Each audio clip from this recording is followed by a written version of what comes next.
જૂનાગઢમાંથી બે ઇસમોને ગાંજાના જથ્થા સાથે પકડ્યા છે। પોલીસને મળેલ હકીકત મુજબ જૂનાગઢ ગેંડાગર રોડ ઢોરા પર વાલ્મીકીવાસના નાકા પર રહેતા ભરત વાલજી બગડાના ઘરે ભાવનગરનો રમેશ ઉર્ફે ગિરનારી ઉર્ફે ભોલો બીજલ મેર ગાંજાનો જથ્થો લઈ દેવા આવનાર છે।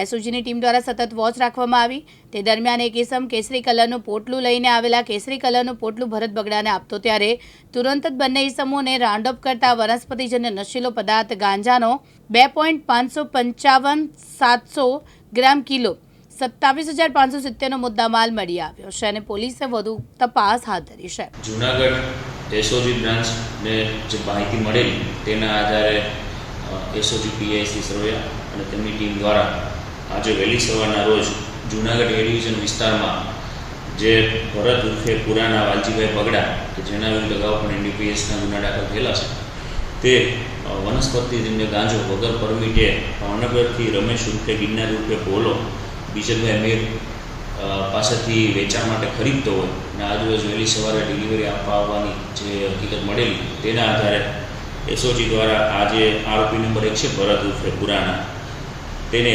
પોતાની પાસે કોઈપણ પ્રકારની પરમિટ વગર વનસ્પતિજન્ય ગાંજો એટલે કે કેનાબીસ ટોટલ 2.557 કિલોગ્રામ જેની બજાર કિંમત 25,557 રૂપિયા જેટલી થાય છે। આ કિંમતનો ગાંજો છે કોઈપણ પ્રકારની પરમિટ વગર આરોપી નંબર 2 રમેશ ઉર્ફે ગિરનારી પાસેથી લીધેલ, જેથી એસઓજી દ્વારા તેમના વિરુદ્ધ એ ડિવિઝન પોલીસ સ્ટેશનમાં એનડીપીએસની કલમ મુજબ ગુનો દાખલ કરવામાં આવ્યો। બંને આરોપીની ધરપકડ કરવામાં આવી છે અને આજરોજ નામદાર કોર્ટમાં આરોપીના રિમાન્ડ માટેની પ્રોસિજર કરવામાં આવશે। પ્રકાશ દવે સાથે યજ્ઞેશ ભટ્ટ, દિવ્યાંગ ન્યૂઝ, જૂનાગઢ।